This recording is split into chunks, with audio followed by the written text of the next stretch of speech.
AITA for throwing them out of a house that we own. Son and future in-laws decide to exclude his family from wedding. They thought son owned the house, not us. My wife and I bought a 4-bedroom house in PA that my son lives in. Our son went to college in PA and wanted to stay in the area. So we bought the house as a second home. We live in NJ and commute into Manhattan for work. We figured that he would have a place to live and we could visit every so often and spend some quality time together. We pay the taxes and services maintenance on the house. Our son pays for his groceries and the house utilities. All was going well for a few years. Our son meets a girl and they get serious. We met her and she seems nice enough. They announce their engagement and she moves into the house with our son. Now for the problem. The wedding.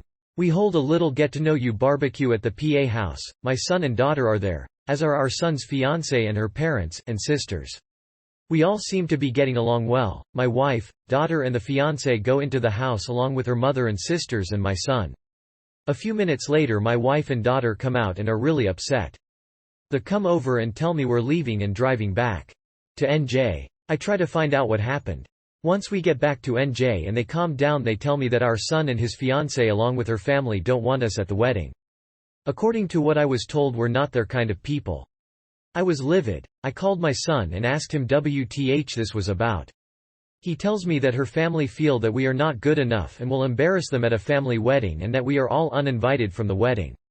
I let a week go by to calm myself down and drive back to the PA house. The new future in-laws are in the house along with the fiancé. It appears that they all moved into the house. They ask me why I'm there. I tell them that since we aren't invited to the wedding, I was coming over to talk to my son. They tell me to leave their house. I lost it, and told them that they had 30 days to get out. Tell my son I'm selling the house and he could find somewhere else to live with all of you. I go to a realtor in town and list the house for sale. They call my son at work and tell him what I said. Apparently they thought that he owned the house. He calls me and asks why I'm selling his house. I tell him I paid for it along with the taxes on it and it is mine. He was living there rent-free, but since he doesn't want us in his new life, he has to get out. I tell him the same as I told his future in-laws. They have 30 days to get out, then I'll get a lawyer and get them evicted. Am I the off for taking a hard stance on this? He is my son, but the in-laws seem to take over and we no longer count.